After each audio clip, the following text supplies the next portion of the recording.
I would like to welcome you today to the Building Xero Integration with Resilience. So just a note, this webinar is being recorded and will be shared later, so you can rewatch it. We do have another webinar running later this week as well with James Coleman, which is in the UK time zone. So if you have any friends that way, they might also be interested. I will be asking a few questions during the webinar, and we have a couple of polls, so please feel free to contribute. My colleagues, a couple of my colleagues are here, including Chris Knight, who's our developer evangelist based in the United States in Denver, and they'll be happy to help you out, and they'll be collating some Q&A for me to do at the end. Cool, so let's get started.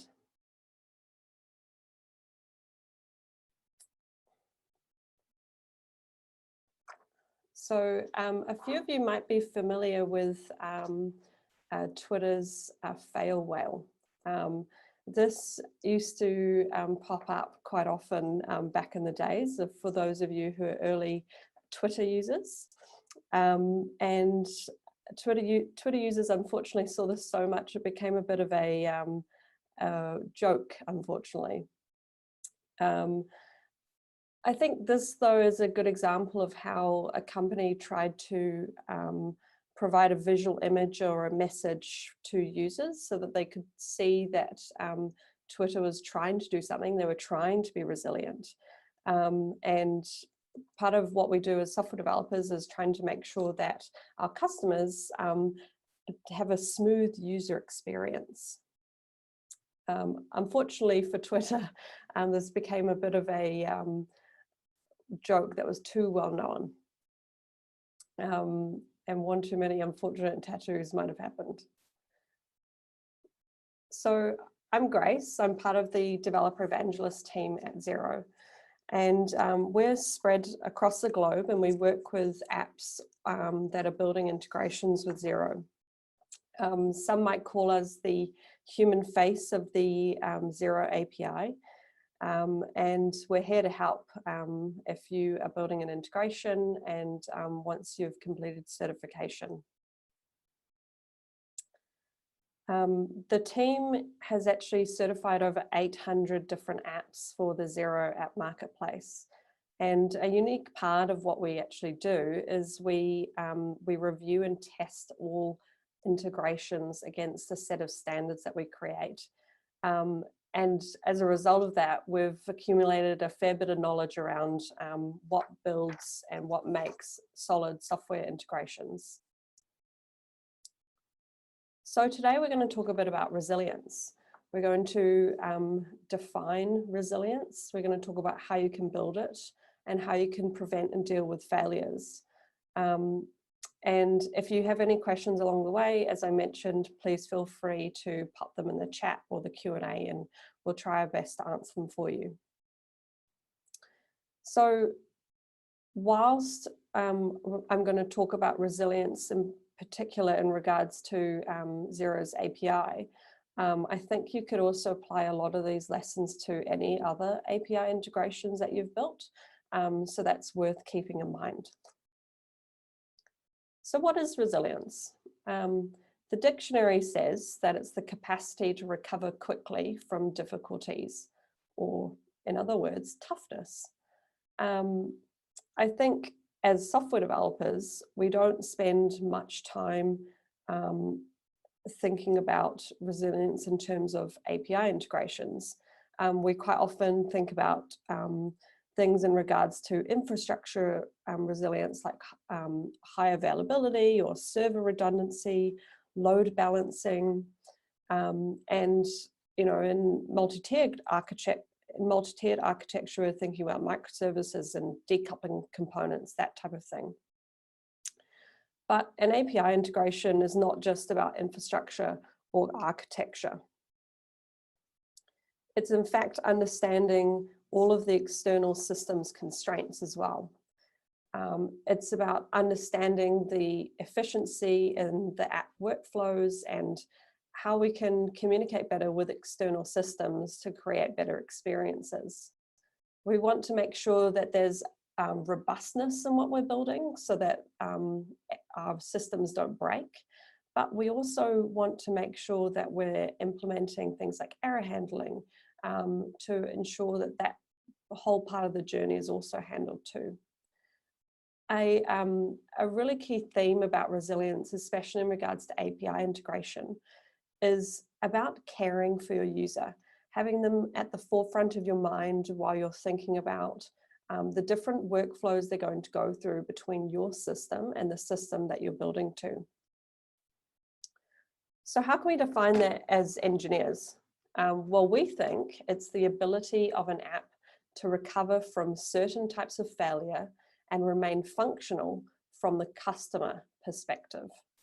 So if things fail with the API integration for whatever reason, the rest of your application should still function and carry on as normal for the user. And you should be able to help them come back later.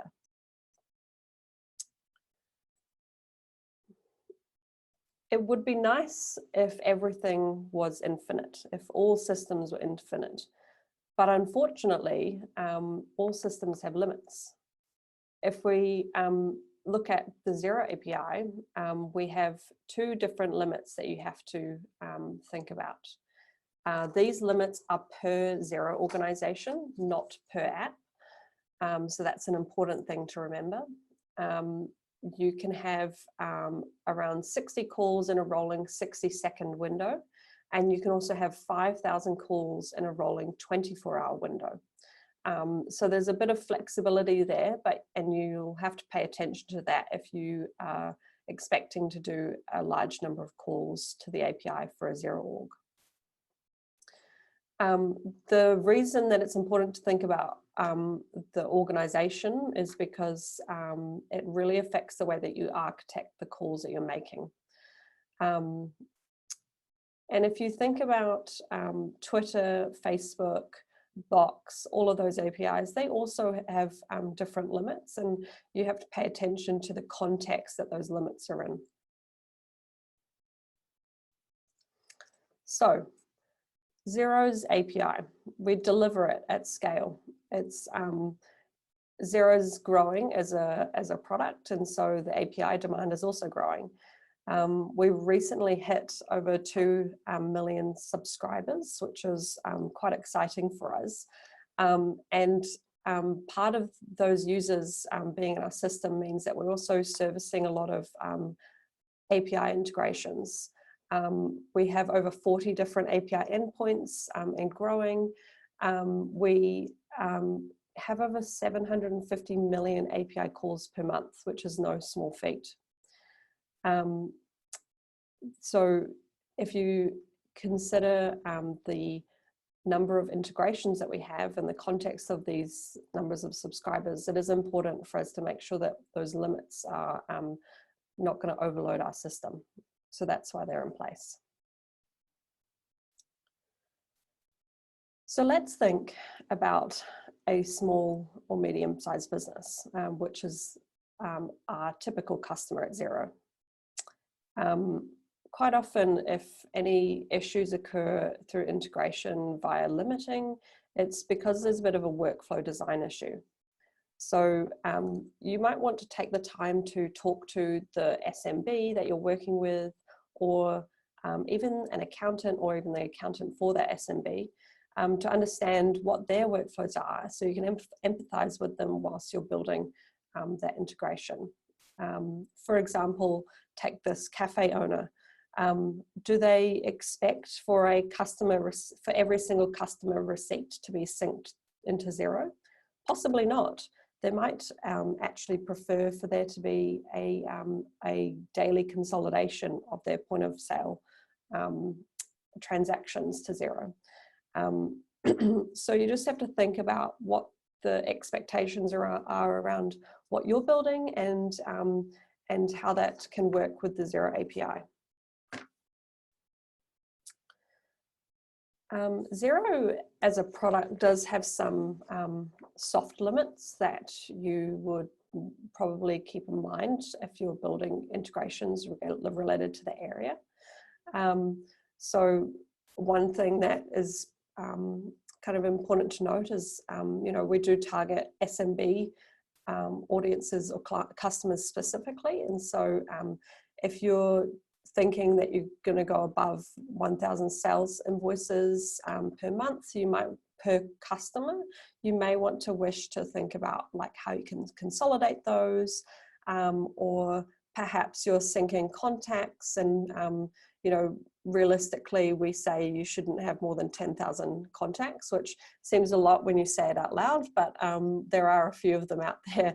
So it is worth just keeping in mind what the Xero product delivers and how your product aligns with that as well. So coding can be complicated. And when it comes to API integrations, you can end up creating some unnecessary API traffic. Sometimes brute forcing it is the right way to do it, but sometimes you have to be a bit more clever around how you actually interact with the API.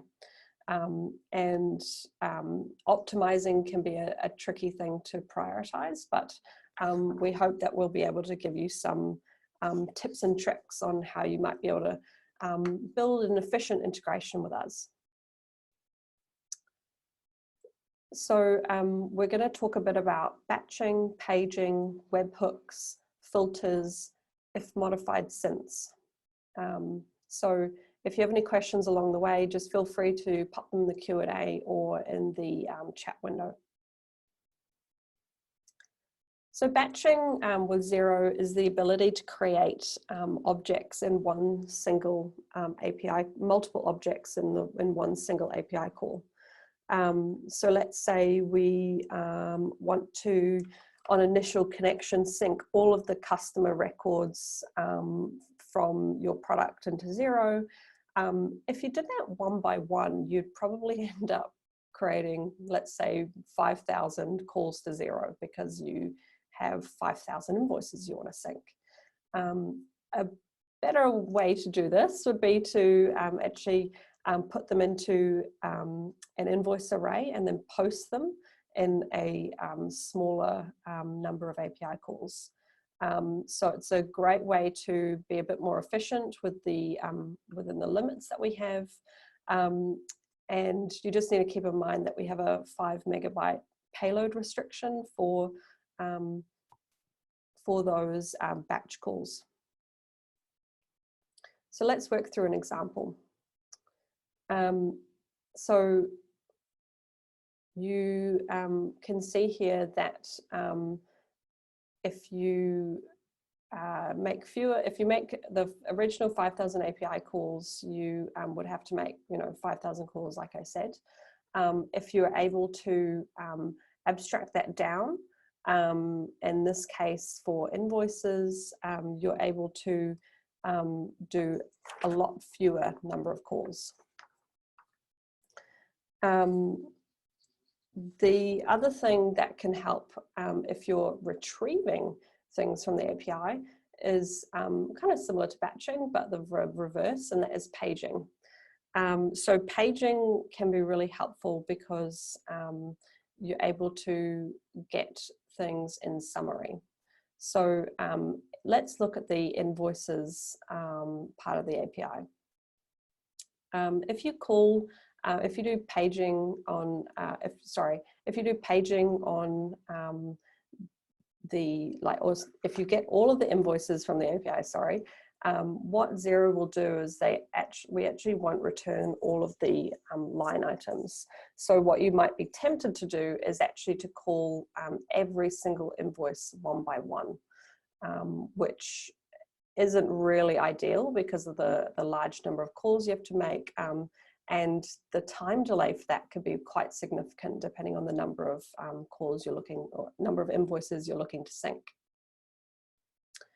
A better way to do this would be to use paging. So when you're doing your get, you can specify the page that you want, And when you use paging, Xero will include the line items, unlike if you just get all invoices. And so that means that you don't have to go back and do the duplicate duplicate calls to get all the data. Let us know if you have an experience using paging or batching with our Xero API. We'd love to hear some comments for you in the chat window. So if you were to use paging, you'd get 100 invoices per page. And so you just keep calling the page until you get less than 100 invoices in that page. And instead of having to do 323 different calls to get all the invoices, you would, in this case, only have to do 4, which is quite nice.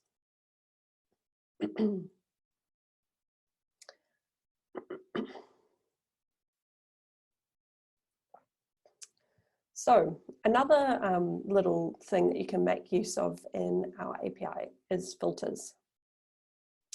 So filters is another great way to get data in a smarter way from Xero.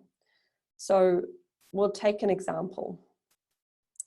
Your boss wants you to build a debt control feature in your app that includes retrieving all of the unpaid invoices against a particular contact.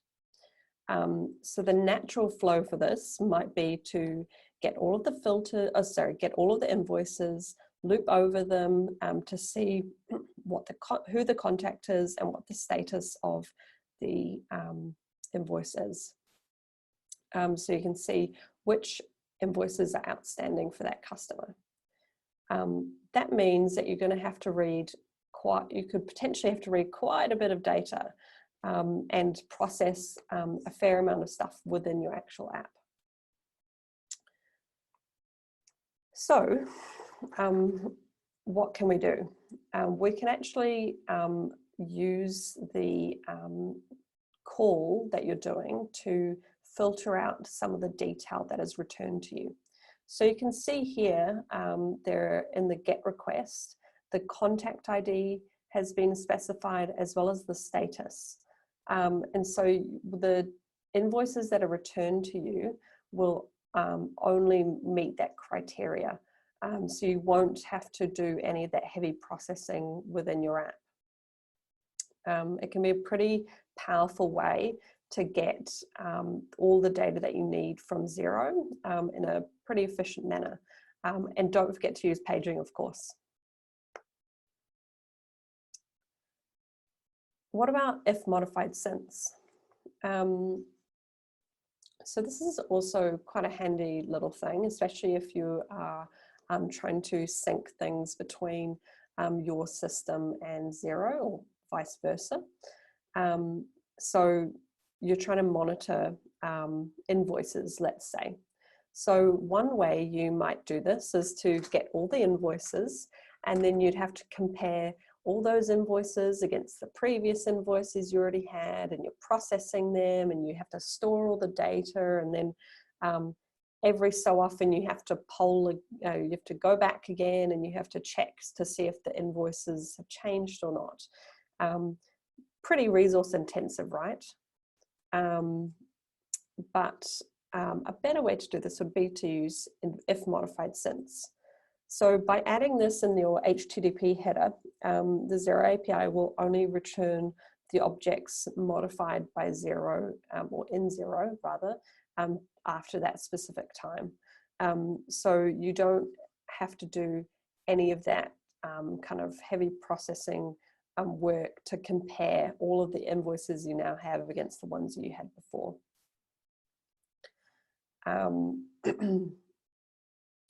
If you have any questions or comments around that, please feel free to pop them in our Q&A or chat window, and Chris or I will get back to you. The last thing I'm going to talk about in this efficiency section is webhooks. So webhooks, if you're not aware, allow you to subscribe to certain events that happen in Xero in near real time. We have currently got this available for the invoices and contacts endpoint for create and update events. So you are able to subscribe to those events to get notified if there are any creations or updates to either of those objects. The information that we pass back to your app is only basic information, and then you're able to decide which action you'd like to take. So if it's a create contact, you might wish to call for that specific contact using the ID that you're given to understand what, or create that contact in your system. For those of you who haven't seen a webhook before, this is a bit of an example on the message that we will give to you in that notification. So you can see here that there's a resource URL and a few different IDs, and you can read it and do with it as you wish. If there are a lot of events that occur close together, we'll actually batch these up, and you'll have up to 200 objects within that payload given to you. So let's take a bit of an example workflow on how this would happen in the real world. So your boss comes back to you again and says, can you build a feature to notify users when invoices are paid? So what you would do is you would subscribe to the invoice update, so you can see when an invoice gets paid, and you can see that the status has changed from authorized to paid. You would be able to get the full details for that invoice, and then see what's changed and update and store the info in your system. And then you can update, you can update the user via a notification if you chose to see, so the customer can see what's going on. We are going to run a short poll here, so my colleague should be putting on that on the screen for you in a moment. So if you can take the opportunity to just answer that for us, we'd love to hear from you.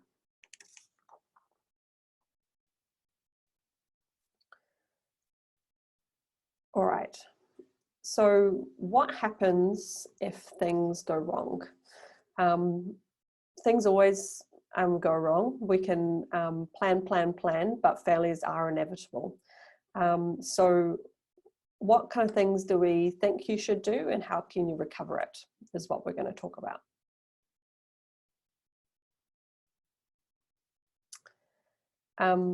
We get quite a number of errors in our API every month. If you have any guesses on what the number might be, feel free to pop it in the chat window now.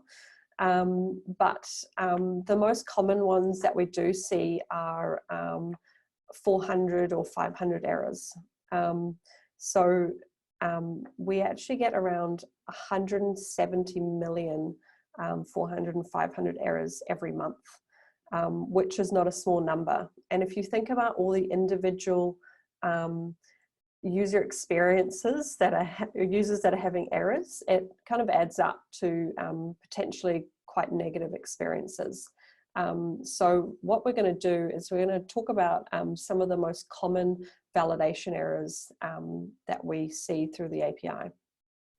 So we really recommend that you do some validation checks before you go ahead and send data to Xero, so it can reduce the number of errors that are happening in our system, and it also makes sure that customers are, that frustration is reduced where possible. So we did some analysis on some of our API calls, and so I'm just going to go through some of the most common ones with you. For the account endpoints, we often see these three errors. The first two are about the uniqueness of the name and the code specifically.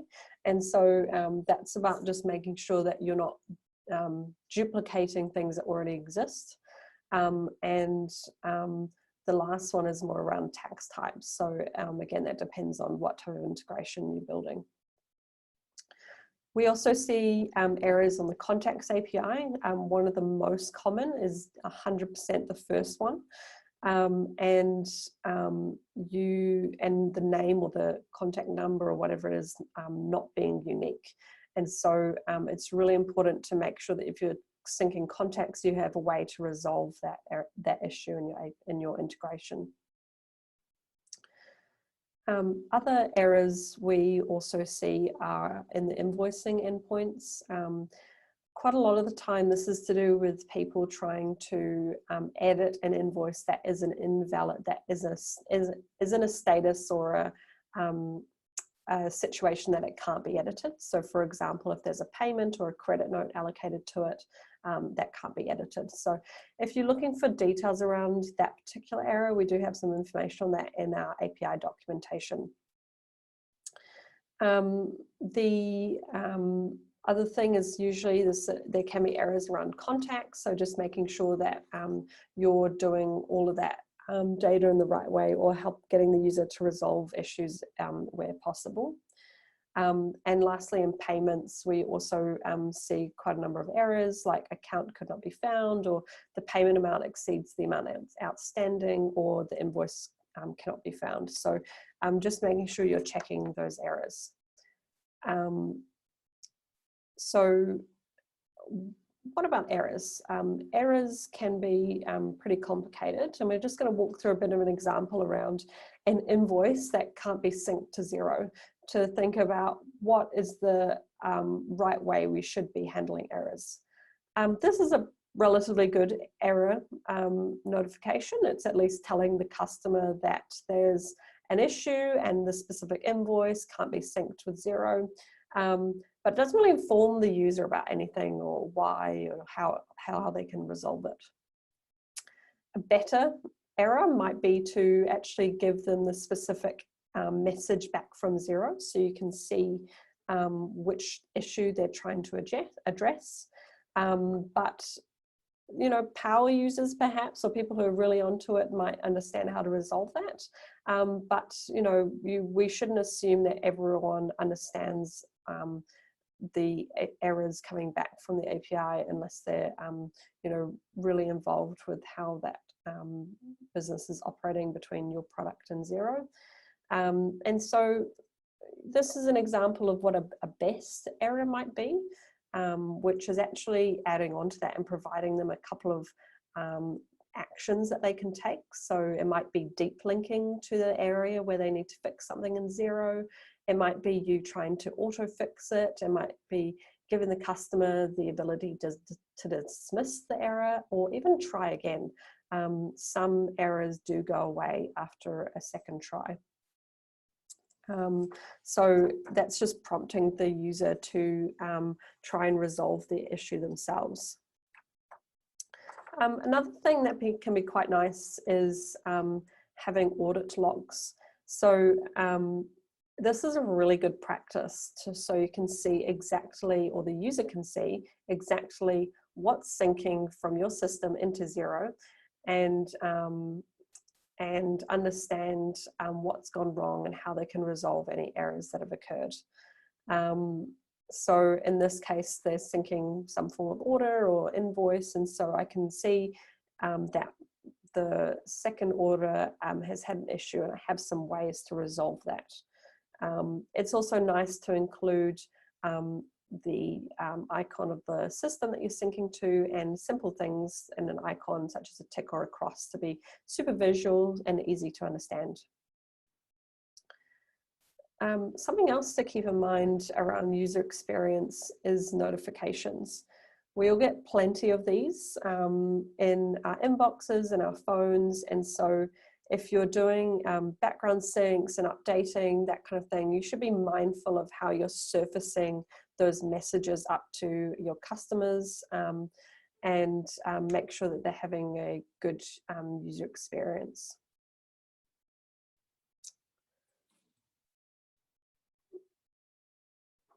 Okay, what about when there's an outage? Unfortunately, you know, we would love for 100% uptime all the time, but that's not always possible. And so it's important that you structure your app in a way where there is some way to recover or handle outages as they occur. So a really important thing is to decouple your app from Xero's integration or any API that you're building with, really, to make sure that the rest of your app doesn't fail or stop working if that integration isn't working. You want to make sure that the user flows are still a-okay to use, and you can have some logic in there to recover from faults and catch up when the outage has finished. Really, really important is to queue your messages. You don't want to lose any of the valuable information or actions that occur if there is an outage on the Xero API. So make sure you store them somewhere in an AWS SQS queue, if you please, and process them when we are back online. And it's important to have a retry policy. There's a couple of different ways you could do that. You might want to look at exponential backoff or circuit breaker mechanisms. But the key thing to think about is not to retry too often, because that will cause unnecessary noise in there. So to recap, a resilient integration, as we talked about, has the ability to recover from failure and remain functional for customers. It's important to know the limits that you're operating within and seek out strategies to stay within them. It's also important to think about the context that you're doing those in, and for Xero, there are ways that you can improve the efficiency of your integrations to make sure you're operating inside of them. So we spoke about batching, paging, filters, if modified since, and even webhooks. You also should think about how you can handle validations of data before you send calls through to Xero, how you might be able to handle any errors, and what you can do to work around outages. We do have another quick poll, which I'm hoping you might be able to answer for us, just around some of the content in today's webinar.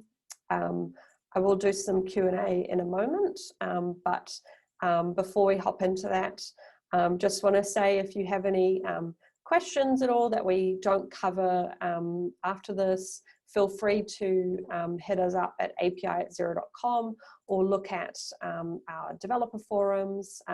You can reach out to us on Twitter to keep up to date with what's going on. Check out our developer blog, that kind of thing. Sign up for our newsletter. There's lots of different ways you can keep in contact with us.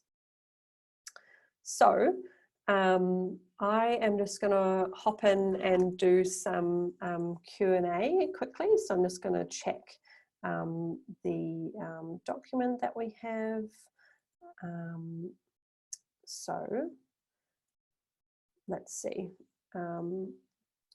Regarding the invoice, is there a way to have a different posting date and invoice date? Xero assumes they are the same. All right, cool. So for invoices, there are a few different areas for dates in the invoice payload. So there's a couple of things you will want to keep in mind. You can specify the date of the invoice is invoiced. You can specify the due date of that invoice. And then there's also a field that will give you the updated, the date that the invoice has been updated on.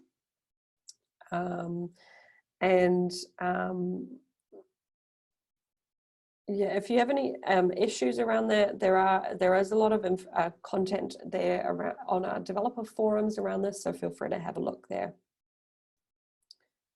Let me see.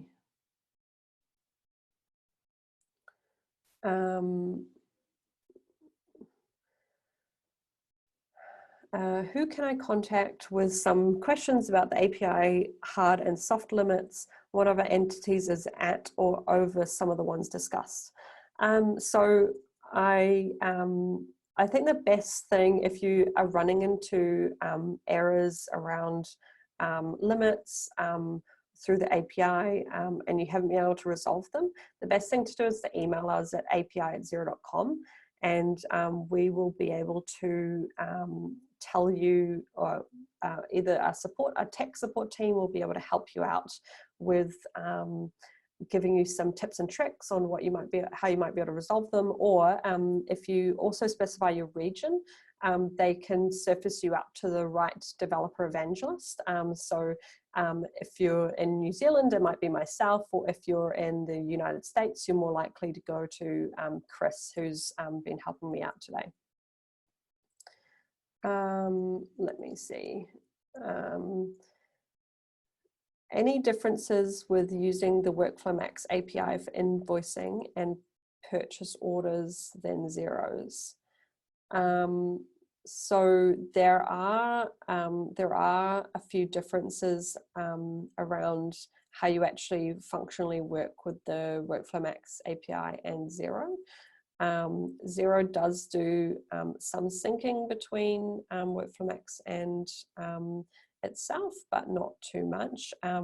You might need to, I don't have the documentation off the top of me. We do have around, I don't know, 45 something different endpoints and lots of different APIs. So my recommendation would be to just get in contact with us to see if we can help you out with that a bit more.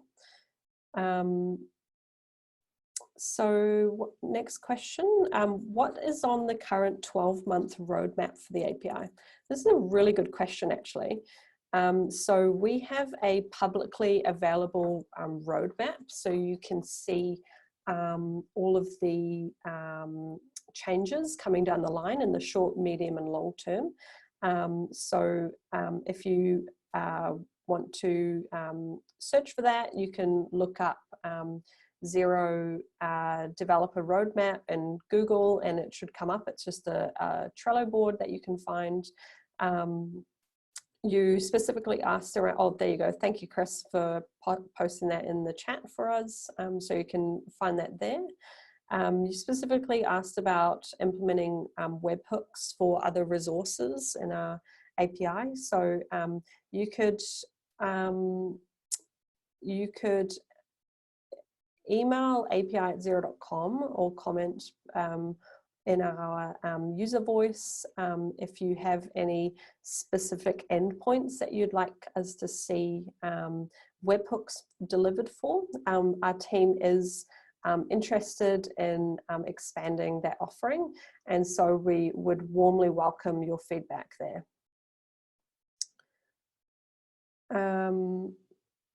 Let me see. I wanted to check up on updates of when the OAuth 2 would be mandatory. Cool. So if you haven't signed up, I'd recommend signing up for our developer newsletter, which will keep you updated for changes coming down the pipeline, specifically regards to OAuth 2, which is pretty important at the moment.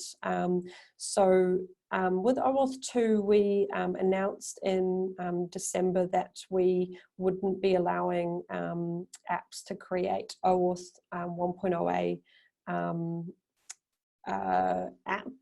public, partner, private apps for OAuth 1.0a from December 1st of this year. And we've said that we will be supporting OAuth 1.0a until at least December of next year. So if you have any feedback on that, feel free to let us know. We will be providing a migration path for people or apps currently using OAuth 1.0a to shift over to OAuth 2. So if you sign up for our developer newsletter, you would get those updates. We're expecting that to come through in December. And so you would have the opportunity to transition over whenever it suits you. One of the questions says, do you have any advice for those looking to build integrations via iPaaS tools like Tray.io, Workato, etc.? I'm not 100% sure how to answer that. I mean, we do have some connections via Zapier. Sorry. If that's what you're trying to ask, I'm not quite sure how to help you in this particular session, but you can contact us if you want some more details around that.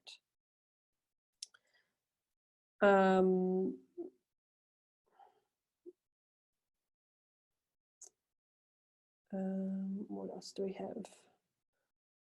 Okay, I think that's it. If there are any additional questions that you would like answered that I haven't covered today, please feel free to contact us, have a look in our developer forums, or reach out in any way at all. Thank you so much for coming along today, and it's been a delight having you, and look forward to seeing your integrations shortly. Bye-bye.